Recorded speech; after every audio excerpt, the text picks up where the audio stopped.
que dejó el 2025 no es fácil de olvidar. Guerras que sacudieron fronteras, conflictos que cambiaron vidas y un mundo que, entre promesas de paz y nuevas tensiones, vivió 12 meses de incertidumbre. En este programa especial vamos a repasar juntos los momentos que marcaron el 2025 y que definieron nuestra historia reciente. Uno de ellos ocurrió el 13 de octubre. Tras más de 2 años de enfrentamientos, presión internacional y múltiples intentos fallidos de diálogo, se firmó en Egipto un acuerdo de alto el fuego en Gaza. Un pacto que puso fin, al menos en los papeles, a una guerra que dejó más de 70.000 palestinos asesinados y 171.000 heridos por los ataques de Israel. La cumbre de paz reunió a líderes de más de 20 países. Qatar, Estados Unidos, Turquía y Egipto firmaron el documento que oficializó el alto el fuego iniciado el 10 de octubre. El presidente estadounidense Donald Trump expresó que por fin había llegado la paz a Oriente Medio y aseguró que no habría una tercera guerra mundial. El acuerdo contempló la retirada parcial del ejército israelí y la entrada de ayuda humanitaria al enclave. Como parte del plan de paz, Hamás liberó a los rehenes israelíes que mantenía retenidos desde el 7 de octubre de 2023 y entregó los cuerpos de aquellos que murieron durante los bombardeos sobre Gaza. Israel, por su parte, liberó a más de 1.950 presos palestinos, entre ellos varios que llevaban décadas encarcelados en prisiones israelíes. A pesar del alto el fuego, Israel violó la tregua en varias ocasiones, siguió atacando Gaza y asesinando civiles con total impunidad. Quizás la guerra ha disminuido, pero el sufrimiento aún continúa.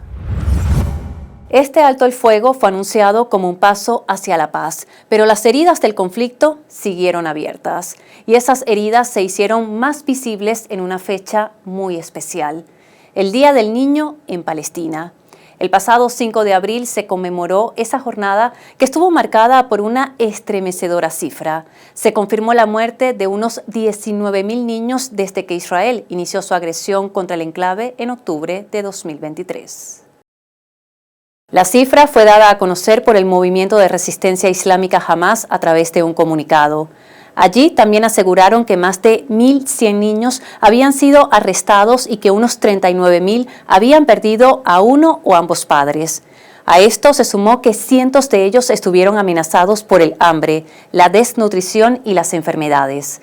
En este sentido, pidieron que se procesara a los líderes de la ocupación como criminales de guerra y que se tomaran medidas serias para proteger a los niños de sus atrocidades.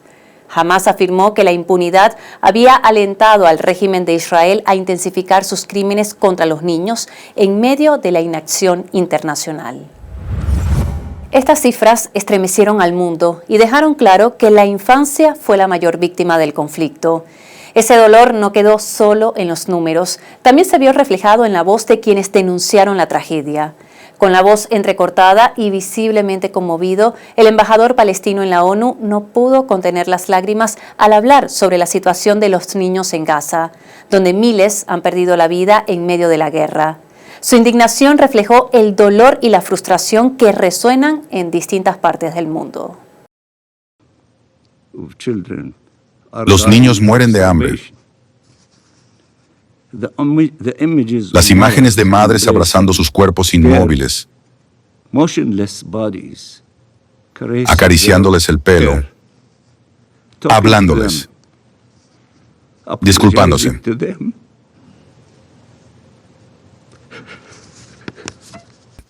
Es insoportable. ¿Cómo podría alguien? Esto duele. Este dolor.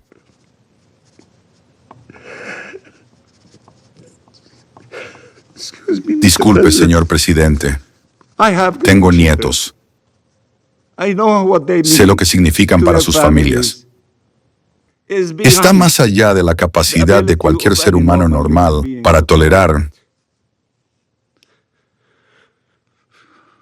que las llamas y el hambre devoren a los niños palestinos. Las lágrimas del embajador palestino en la ONU mostraron al mundo la magnitud del dolor en Gaza. Pero mientras la comunidad internacional pedía justicia, nuevas palabras encendieron la indignación global. Sorprendió y escandalizó escuchar a un líder religioso declarar públicamente que toda Gaza y cada niño en Gaza deberían morir de hambre. Esto lo dijo el rabino israelí Ronen Shaulot porque según él, esos niños serían futuros terroristas. Sus declaraciones desataron una fuerte condena internacional y reavivó el debate sobre el trato a los civiles palestinos en medio del conflicto. Toda Gaza y cada niño en Gaza deberían morir de hambre, porque lo que les están haciendo ahora a los rehenes es matarlos de hambre y abusar de ellos. No me dan ninguna lástima. Aquellos que en unos años crecerán y no tendrán piedad de nosotros. No tengo ni una gota de compasión. Solo un tonto traidor o un enemigo de Israel tendría compasión por los futuros terroristas, aunque hoy sean niños, y espero, estén hambrientos. Espero que se mueran de hambre. Y quien tenga algún problema con lo que dije, ese es su problema. Según datos de UNICEF, cada día en Gaza morían 28 niños como consecuencia de los bombardeos, la desnutrición y el hambre. Las declaraciones del rabino israelí aumentaron la indignación global, pero la polémica no se detuvo allí. Un amplio rechazo internacional se generó también frente a los planes del presidente de Estados Unidos, Donald Trump, quien había amenazado con tomar el control de la Franja de Gaza y desplazar a su población hacia otros países. Luego de recibir en la Casa Blanca al primer ministro de Israel, Benjamin Netanyahu, ambos mandatarios ofrecieron una rueda de prensa conjunta. Allí, el presidente estadounidense dejó clara su intención de apoderarse del enclave que fue devastado justamente por los bombardeos de la persona que tenía a su lado. Estados Unidos se hará cargo de la Franja de Gaza y nosotros también haremos un trabajo con ella. Seremos dueños de ella y seremos responsables de desmantelar todas las bombas peligrosas sin explotar y otras armas que haya en el lugar. Antes de reunirse con Netanyahu, Trump ya había sugerido en repetidas ocasiones que los habitantes de Gaza debían abandonar el devastado enclave y trasladarse a los países vecinos como Egipto y Jordania, aunque estos países rechazaron la controvertida propuesta. Y a pesar de que el conflicto en Gaza mantenía la atención del mundo, la crisis en Medio Oriente siguió escalando peligrosamente. Israel lanzó una serie de ataques aéreos contra el Ministerio de Defensa sirio en Damasco, además de zonas cercanas al Palacio Presidencial. Este fue el momento en que el edificio del Estado Mayor del Ministerio de Defensa resultó bombardeado por Israel el 16 de julio. El ejército israelí justificó el ataque alegando que desde allí los comandantes del régimen sirio dirigían operaciones de combate y desplegaban sus fuerzas hacia la zona de Sueida, donde se habían registrado violentos enfrentamientos con facciones de la minoría drusa respaldadas por Israel. Además del ataque al ministerio, también fueron alcanzadas zonas cercanas al Palacio Presidencial en Damasco. Ese mismo día, mientras Tel Aviv advertía que seguiría bombardeando posiciones sirias hasta que las autoridades se retiraran de la provincia de Sueida, el ejército sirio anunció que comenzaría su repliegue. La decisión, según medios internacionales, se habría tomado tras un llamado de Estados Unidos y ante la presión generada por los ataques israelíes. Los ataques israelíes contra Siria ya habían encendido las alarmas internacionales, pero la tensión en Medio Oriente volvió a escalar aún más cuando Israel asesinó al primer ministro del gobierno de Yemen, Ahmed Khaled al-Rajawi, junto a gran parte de sus ministros tras bombardear la capital yemení. El hecho ocurrió el 28 de agosto durante una reunión de trabajo en la que evaluaban los resultados de sus actividades del año. Entre los fallecidos se encontraban los ministros de Justicia, Economía, Agricultura, Asuntos Exteriores, Energía, Cultura, Trabajo, Información, Deporte, además del jefe de la oficina del gobierno y el secretario del Consejo de Ministros. Aunque el enemigo nos ha causado dolor con este ataque, juramos ante Dios, el pueblo de Yemen y las familias de los mártires y de los heridos que tomaremos venganza. De nuestro profundo dolor forjaremos la victoria. Tras los ataques en Yemen, la tensión regional no dio tregua y pronto se trasladó hacia el Golfo Pérsico. El primer ministro de Israel, Benjamin Netanyahu, terminó disculpándose con Qatar por el ataque aéreo sobre Doha ocurrido el 9 de septiembre, en el que murió un oficial de seguridad qatarí. La disculpa se produjo el 29 de septiembre durante una llamada telefónica conjunta realizada desde la Casa Blanca, donde Netanyahu había sido recibido por el presidente estadounidense Donald Trump. Fue Trump quien propuso la iniciativa como condición para que Doha reanudara su papel de mediador. Según reseñaron agencias internacionales, la conversación se llevó a cabo con la participación de los tres líderes. Netanyahu no se disculpó por atacar a Hamás, sino por haber violado la soberanía catarí al ejecutar la operación, asegurando que este tipo de acciones no volverían a repetirse. El gobierno de Qatar aceptó las garantías y emitió un comunicado reafirmando su soberanía y la disposición de seguir como mediador para poner fin al conflicto palestino-israelí. El ataque del 9 de septiembre iba dirigido contra líderes de Hamás reunidos en Doha para revisar un plan de alto el fuego en Gaza. 5 dirigentes murieron junto al agente catarí, generando una gran tensión diplomática.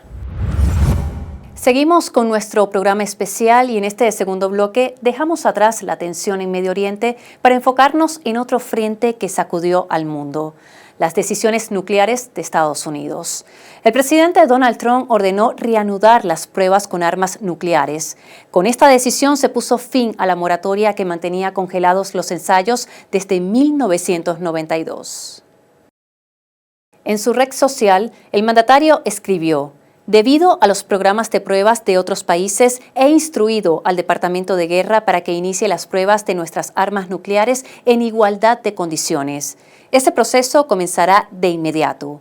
El anuncio lo hizo el 30 de octubre, justo después de que Rusia celebrara pruebas exitosas del misil de crucero de alcance ilimitado Burevestnik y del dron submarino Poseidón. Como era de esperarse, Rusia y China reaccionaron al anuncio de Estados Unidos. El presidente Trump, en su declaración, mencionó que otros países supuestamente están realizando pruebas con armas nucleares. Hasta ahora, no teníamos información de que alguien las estuviera realizando.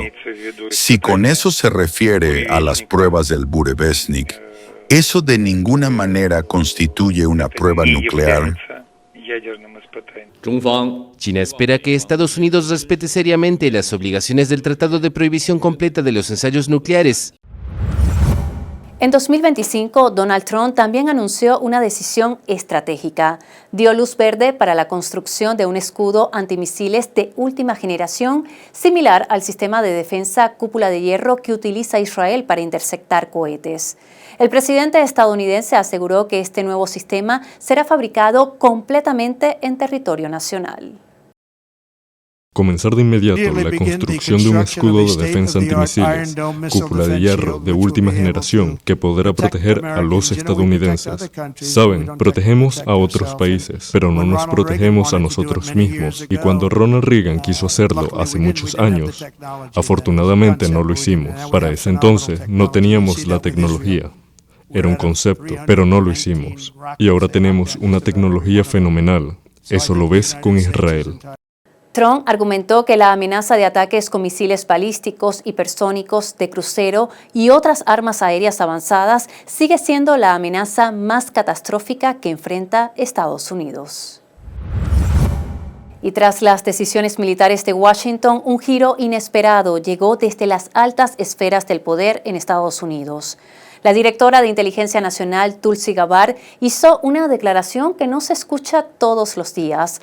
Reconoció que la estrategia de su país ha sido durante décadas derrocar gobiernos, aunque aseguró que esa etapa ya quedó atrás. Durante décadas, nuestra política exterior quedó atrapada en un ciclo contraproducente e interminable de cambios de régimen o construcción de naciones. Este enfoque se dedicaba solo a derrocar régimen, a imponer nuestro sistema de gobierno a otros, a intervenir en conflictos que apenas entendíamos y a marcharnos de ahí siempre con más enemigos que aliados. ¿Los resultados? Billones de dólares gastados, innumerables vidas perdidas y en muchos casos, la creación de amenazas mayores a la seguridad, como el auge de grupos terroristas islamistas, como el Estado Islámico. El presidente Trump fue elegido por el pueblo estadounidense para poner fin a esto. Y mientras Tulsi Gabbard reconocía que la política de derrocar gobiernos había quedado atrás, desde la Casa Blanca surgía una nueva amenaza militar.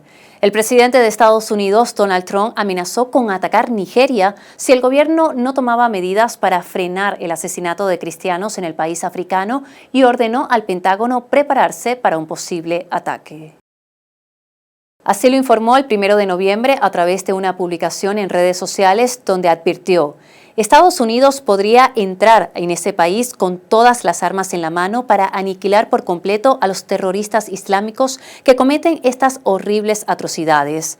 Ordeno al Departamento de Guerra que se prepare para una posible acción.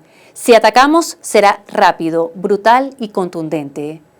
Nigeria, el país más poblado de África con 220 millones de habitantes, es un territorio donde cristianos y musulmanes conviven desde hace décadas.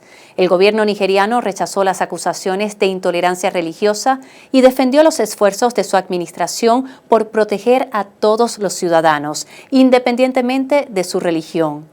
Además, hay que recordar que Nigeria posee grandes reservas de petróleo y gas natural, razones de sobra para estar en el radar de las grandes potencias. La amenaza contra Nigeria no fue el único frente abierto por Washington en 2025. Al menos 92 personas murieron y unas 160 resultaron heridas tras los masivos ataques aéreos que Estados Unidos lanzó contra los hutíes en Yemen. Así comenzó el ataque de Washington contra los hutíes que controlan gran parte de Yemen, luego que el presidente Donald Trump ordenara el 15 de marzo a las Fuerzas Armadas iniciar acciones militares contundentes contra el grupo rebelde. Incluso el propio mandatario supervisó los primeros ataques aéreos. Las autoridades hutíes denunciaron que la ofensiva causó la muerte de al menos 5 niños y dejó 9 menores heridos. Según el Mando Central de Estados Unidos, esta operación a gran escala buscaba proteger los intereses nacionales y restablecer la navegación en el Mar Rojo. En respuesta, el movimiento yemení afirmó haber atacado el portaaviones estadounidense Harry Truman y otros buques de guerra con 18 misiles balísticos y drones. Estos bombardeos se produjeron apenas días después de que los hutíes reanudaran sus ataques contra embarcaciones israelíes en los mares Rojo y Arábigo ante la negativa de Israel de permitir la entrada de ayuda humanitaria a Gaza. Casi 2 meses después, el 6 de mayo, Estados Unidos y los hutíes acordaron un alto el fuego. La atención mundial también se trasladó a Irán cuando Israel y Estados Unidos lanzaron una ofensiva militar que se prolongó durante 12 días, marcando uno de los episodios más críticos del 2025. La operación comenzó el 13 de junio con bombardeos a instalaciones militares, centros de investigación nuclear y zonas residenciales con el objetivo declarado de frenar el avance del programa nuclear iraní. En respuesta, Teherán disparó misiles contra objetivos israelíes en los territorios palestinos ocupados y atacó una base aérea estadounidense en Qatar, demostrando su capacidad de represalia. Durante esos días, se contabilizaron en Irán más de 1.000 muertos y 5.600 heridos. La comunidad internacional exigió un alto el fuego inmediato, alertando sobre el riesgo de una guerra regional de gran escala. Finalmente, tras intensas gestiones diplomáticas, la ofensiva se detuvo el 24 de junio, dejando una profunda huella de inestabilidad en Medio Oriente. La mirada internacional también se dirigió hacia África Central, y es que autoridades de la República Democrática del Congo informaron que más de 2.000 personas murieron en los enfrentamientos entre el ejército congoleño y los rebeldes del M23, que comenzaron el 26 de enero por el control de la ciudad de Goma. El portavoz del gobierno informó el 3 de febrero que los servicios del Ministerio de Sanidad habían notificado el entierro de más de 2.000 cuerpos, calificando lo sucedido como una masacre.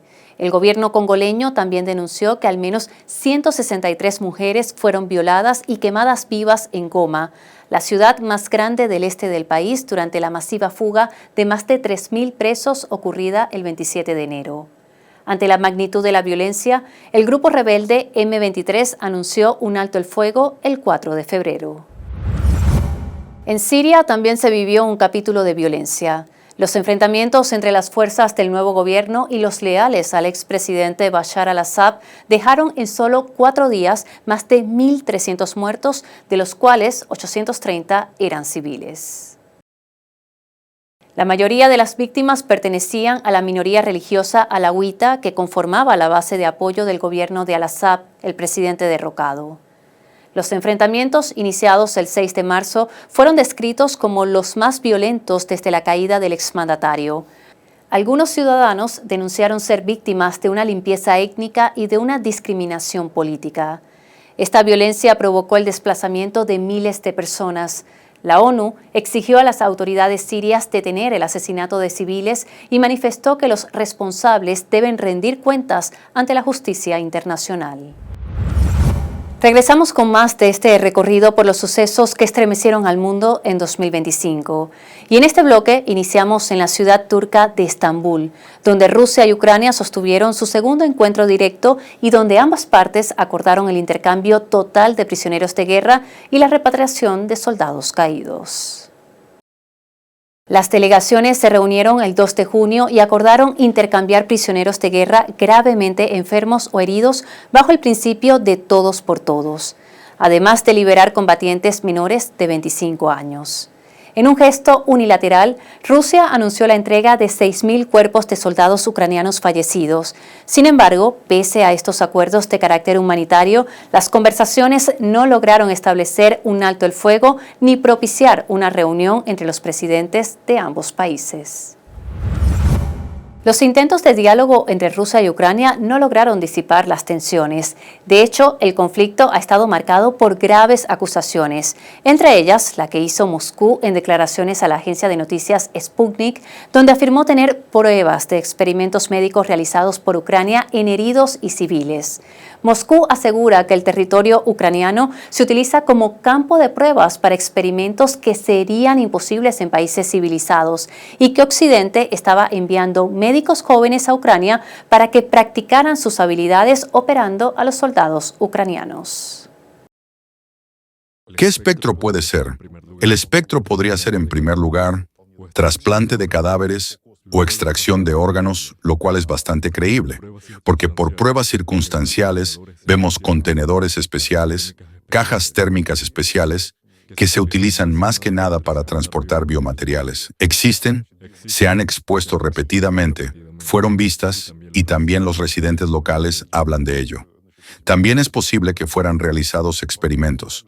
Por eso, cuando en el mundo civilizado es imposible utilizar tal o cual técnica, emplear tal o cual fármacos, en la zona cercana al frente de Ucrania, se puede hacer cualquier cosa. Nadie lo controla, no hay licencias, no hay inspecciones, así que se puede traer, inyectar cualquier droga, pueden usar cualquier vacuna, virus, de todo. El año 2025 también dejó en evidencia las preocupaciones de Occidente frente al poderío militar ruso. La propia OTAN reconoció sus limitaciones. El 13 de enero, su secretario general, Mark Rutte, admitió que el gasto militar de la alianza seguía siendo inferior en comparación con Rusia. En un discurso ante el Parlamento Europeo, el alto funcionario reiteró su petición a los países del bloque a aumentar el gasto militar para poder producir más armas ante el acelerado ritmo de desarrollo de la industria de defensa rusa. Ha aumentado el gasto 2% del PIB de defensa. Eso está muy bien. Ahora, el 2% no es suficiente ni mucho.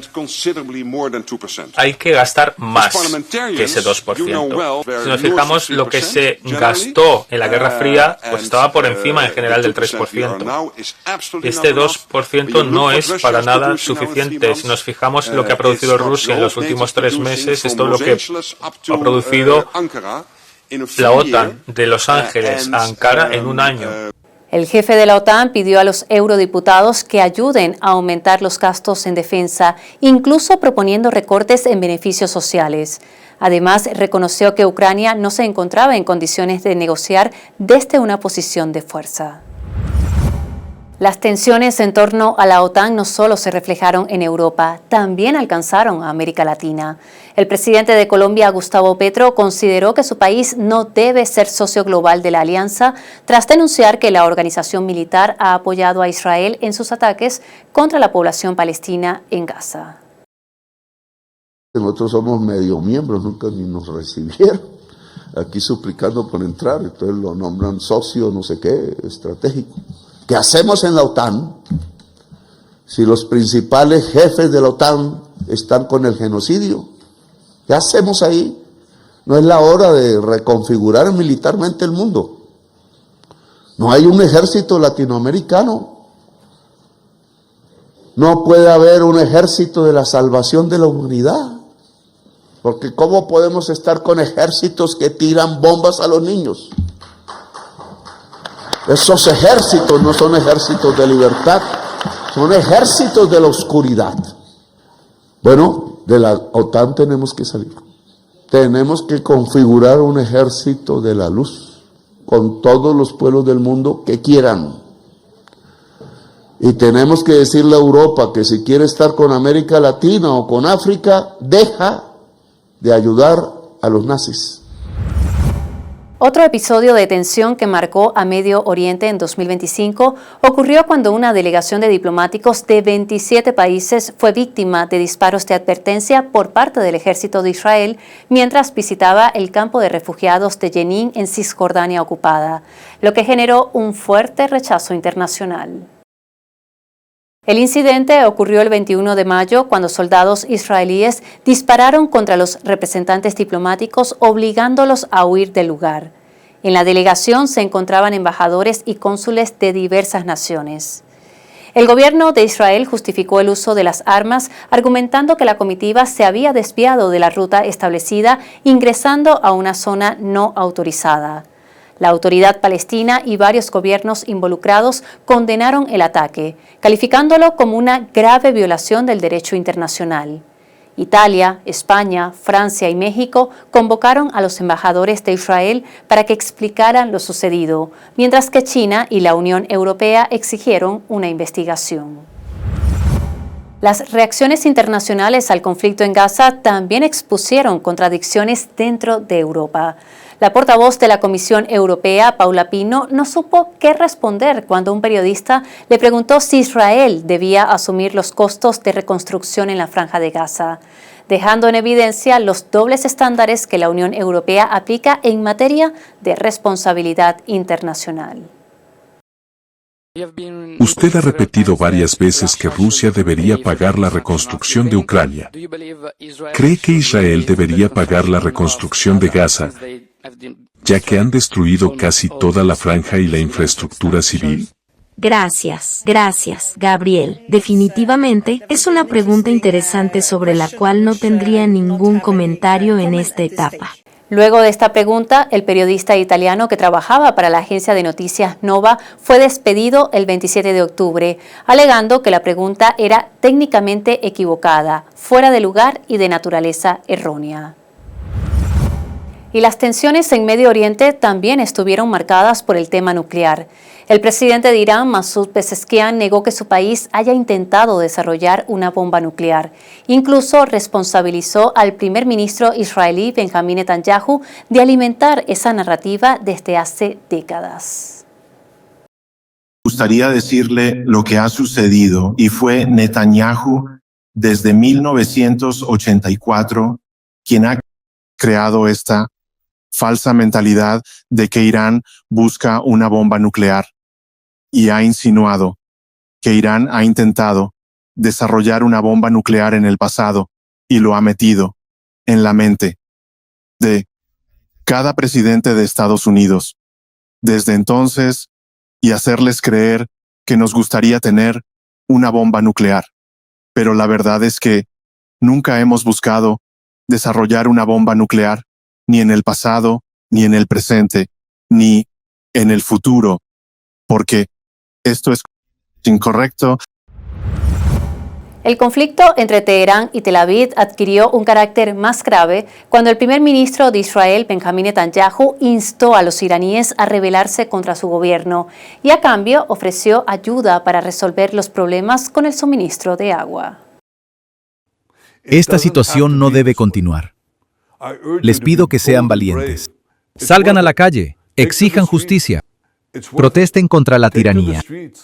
Israel es líder mundial en reciclaje de agua. También somos líderes mundiales en desalinización.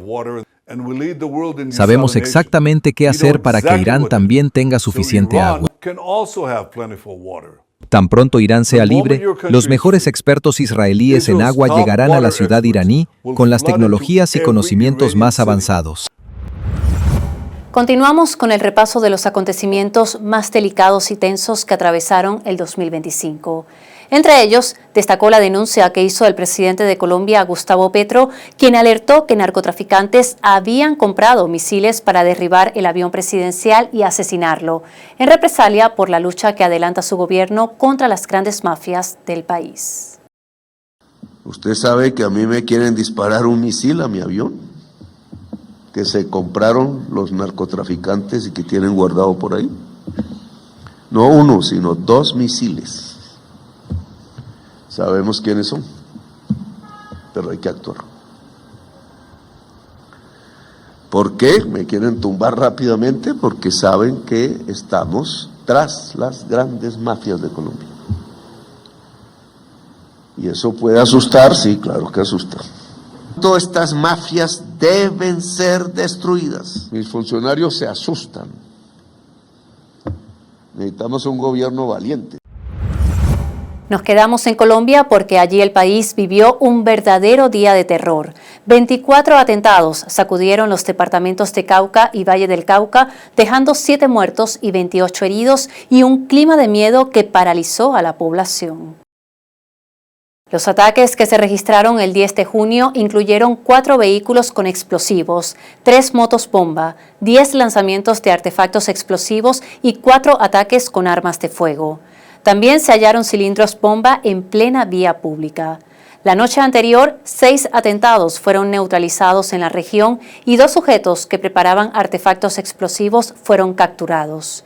El Ministerio de Defensa calificó estas acciones como una reacción desesperada de los grupos armados ilegales ante las operaciones de la fuerza pública que han golpeado sus estructuras y economías ilícitas. Según informes de inteligencia militar, los responsables de estos atentados fueron las disidencias de la FARC. En otro episodio de gran impacto, el presidente Gustavo Petro dio luz verde al bombardeo más letal de su mandato. La operación ejecutada el 10 de noviembre dejó 19 guerrilleros abatidos, todos integrantes de las disidencias de la FARC bajo el mando de Iván Mordisco, el rebelde más buscado de Colombia. El señor presidente de la República, al conocer una amenaza inminente contra la población y también contra la fuerza pública, autorizó un bombardeo contra la estructura criminal de uno de los más peligrosos delincuentes y narcotraficantes que tiene el país, que es alias Mordisco. En otro hecho que estremeció a Colombia, lo que comenzó como un atentado terminó en tragedia. El 7 de junio, en un acto político en Fontibón, Bogotá, el senador y aspirante a la presidencia por el principal partido de derecha del país, Miguel Uribe Turbay, recibió 2 disparos a quemarropa que lo dejaron gravemente herido. Tras 2 meses en estado crítico, falleció el 11 de agosto. El agresor, un joven de 15 años, se acercó al senador y cuando éste le dio la espalda, le disparó a corta distancia.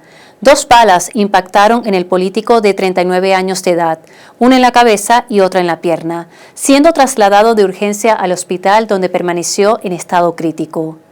Las autoridades lograron detener al atacante, quien al momento de su captura aseguró estar dispuesto a revelar los números de teléfono de quienes le ordenaron ejecutar el atentado.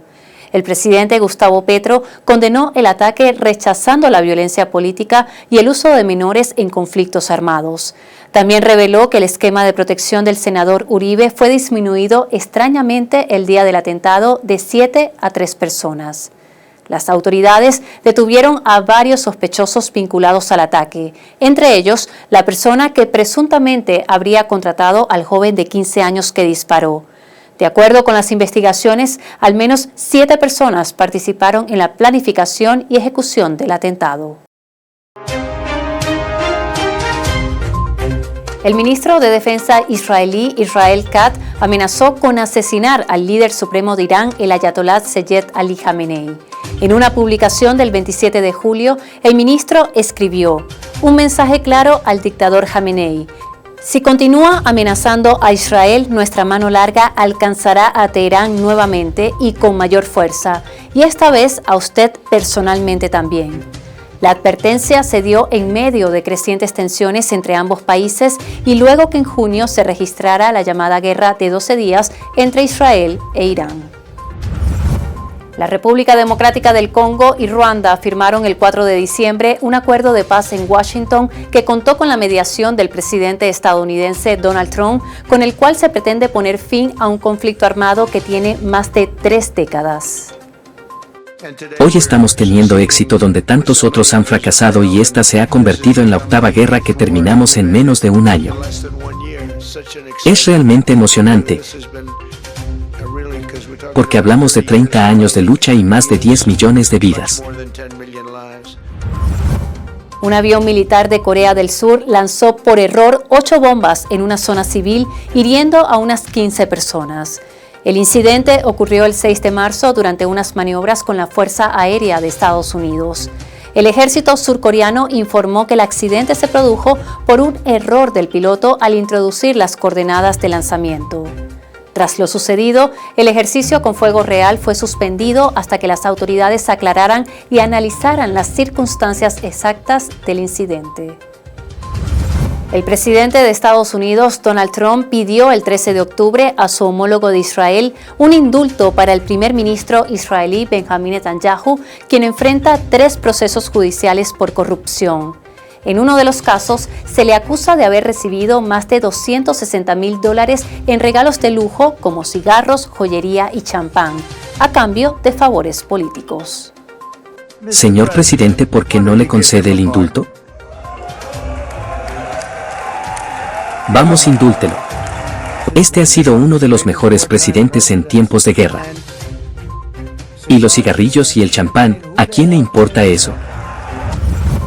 Más de 460 personas fueron asesinadas en el hospital materno del Fasher en Sudán por paramilitares de la Fuerza de Apoyo Rápido. El 29 de octubre, el director general de la Organización Mundial de la Salud, Tedros Adhanom, expresó su consternación y exigió el fin inmediato de los ataques contra la atención sanitaria. Recordó que pacientes, personal e instalaciones deben estar protegidos por el derecho internacional humanitario. Desde abril de 2023 se han registrado unos 185 ataques contra los servicios de salud en Sudán que han dejado más de 1.200 fallecidos y 400 heridos entre personal sanitario y pacientes. Más de 500 presos escaparon de una cárcel en Haití. En la madrugada del 31 de marzo, sujetos fuertemente armados irrumpieron en la prisión civil de Mirbalek, facilitando la fuga de varios reclusos y agravando la crisis de seguridad entre la población. Medios locales señalaron que este hecho evidenció cómo las pandillas fortalecieron su control y continuaron desafiando a las autoridades. El ex asesor del Pentágono, Douglas Macgregor, aseguró el 17 de julio que Estados Unidos solo tiene misiles para 8 días de guerra. Desde su cuenta en la red social X publicó: Estados Unidos debe dejar de enviar armas al extranjero. Fuentes muy fiables me dicen que tenemos disponibles misiles ofensivos y defensivos para unos 8 días. En otras palabras, podemos luchar una guerra de 8 días y luego tendríamos que recurrir a las armas nucleares. No estoy seguro de que Trump haya sido informado sobre esto. Es necesario hacerle saber lo bajas que están realmente nuestras reservas, advirtió el militar. El presidente de Estados Unidos, Donald Trump, afirmó que tienen suficientes armas nucleares para destruir el mundo 150 veces. Tenemos más armas nucleares que cualquier otro país. Y creo que deberíamos hacer algo respecto a la desnuclearización. De hecho, lo comenté con el presidente Putin y el presidente Xi. Tenemos suficientes armas nucleares como para destruir el mundo 150 veces. Luego de 40 años de conflicto que han dejado unos 45.000 muertos, el Partido de los Trabajadores del Kurdistán, conocido por sus siglas PKK y considerado un grupo terrorista por Turquía, anunció el 12 de mayo su disolución y el fin de la lucha armada contra el gobierno turco. La decisión responde al llamado de su fundador y líder Abdullah Öcalan, quien desde prisión instó en febrero a sus seguidores a deponer las armas. Ahora el PKK buscará resolver sus demandas por la vía democrática sin abandonar la causa kurda. El 17 de noviembre, un tribunal de Bangladesh condenó a muerte a la ex primera ministra del país, Sheikh Hasina, hallada culpable de 5 cargos por crímenes de lesa humanidad. La exmandataria fue juzgada en ausencia por haber ordenado la violenta represión de las protestas estudiantiles en julio y agosto de 2024, que dejaron unos 1.500 muertos y derivaron en su dimisión y huida del país, refugiándose en la India. Bangladesh ha solicitado al gobierno indio su extradición para que enfrente la sentencia. Ya estamos en la última parte de este programa especial dedicado a las guerras y conflictos que sacudieron al mundo en 2025. En este cierre no podemos olvidar uno de los episodios más tensos que se vivió en Asia. La India bombardeó en la madrugada del 7 de mayo varios lugares de Pakistán como parte de la operación denominada Sindoor. Durante unos 25 minutos, las Fuerzas Armadas atacaron lo que, según las autoridades de Nueva Delhi, eran infraestructuras utilizadas por grupos terroristas. El Ministerio de Defensa de la India informó que fueron bombardeados 9 objetivos específicos presuntamente vinculados con la planificación y coordinación de ataques terroristas contra su territorio. Según las autoridades pakistaníes, la ofensiva provocó la muerte de una veintena de personas. Nueva Delhi aseguró que se utilizaron municiones de alta precisión y que ninguna instalación civil o militar pakistaní fue atacada. Sin embargo, Islamabad respondió lanzando misiles contra varios objetivos en territorio indio, lo que causó la muerte de unas 10 personas. El vicecanciller de la India, Vikram Misri, justificó el ataque afirmando que su país tenía información sobre nuevos atentados que se estaban planeando desde Pakistán, por lo que consideró necesario disuadirlos y prevenirlos. La tensión entre estas dos potencias nucleares se incrementó aún más tras el atentado del 22 de abril en la Cachemira, India, atribuido a Pakistán, en el que fueron asesinados 26 turistas. Luego de 4 días de intensos enfrentamientos, India y Pakistán acordaron el 10 de mayo un alto el fuego. Y en medio de las tensiones con Pakistán, el primer ministro de India, Narendra Modi, anunció la creación de un sistema antimisiles de última generación parecido a la famosa cúpula de hierro de Israel. El objetivo es proteger los lugares estratégicos, civiles y religiosos del país ante posibles ataques. Los métodos de guerra están cambiando. La tecnología está tomando el control. En los próximos 10 años, es decir, para 2035, quiero ampliar, fortalecer y modernizar este escudo de seguridad nacional. Este potente sistema no solo neutralizará ataques terroristas, sino que también contraatacará a los terroristas. La investigación, el desarrollo y su fabricación será en nuestro país, aprovechando el talento de nuestros jóvenes.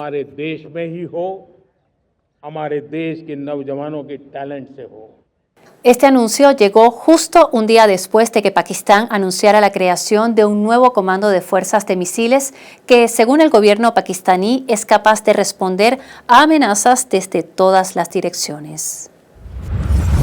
De la tensión militar en Asia pasamos a la violencia urbana en América Latina con un hecho sin precedentes en Brasil. Allí un mega operativo contra el crimen organizado sacudió la ciudad de Río de Janeiro y dejó una cifra escalofriante de 121 muertos, convirtiéndose en el más letal en la historia del país. Según la Policía Civil, 113 sospechosos fueron arrestados. Se incautaron 118 armas, 14 explosivos, miles de municiones y toneladas de drogas. Cerca de 2.500 agentes de seguridad participaron en la acción ordenada por el gobernador opositor de Río de Janeiro.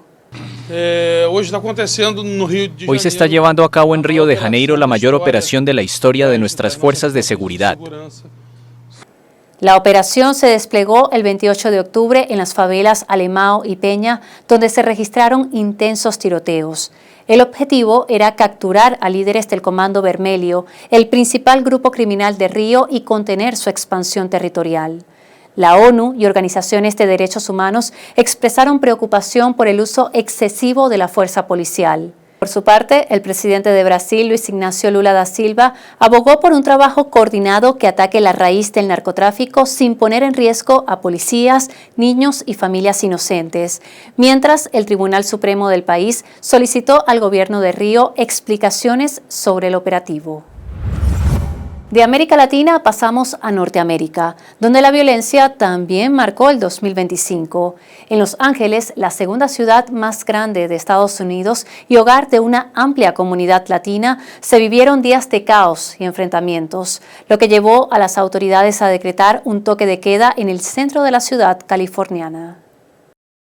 El 6 de junio, la Policía Migratoria realizó redadas para detener a migrantes irregulares en la zona, desatando protestas masivas. 4.000 efectivos de la Guardia Nacional y 700 soldados de infantería fueron desplegados en la ciudad por orden del presidente Donald Trump para contener las manifestaciones. El gobernador de California calificó el despliegue de tropas como una grave violación de la soberanía estatal. El 10 de junio se impuso un toque de queda en el centro de Los Ángeles desde las 8 de la noche hasta las 6 de la mañana. Sin embargo, las protestas continuaron, muchas con episodios de violencia. Las manifestaciones se extendieron a ciudades como San Francisco, Nueva York, Dallas, Filadelfia, Atlanta, Nueva Orleans y Chicago, donde cientos de personas fueron detenidas. El 2025 no solo estuvo marcado por disturbios internos, sino también por decisiones de gran alcance. En Estados Unidos, Donald Trump anunció que el próximo presupuesto de defensa será de $1 billón, el más alto aprobado hasta ahora en la historia de ese país.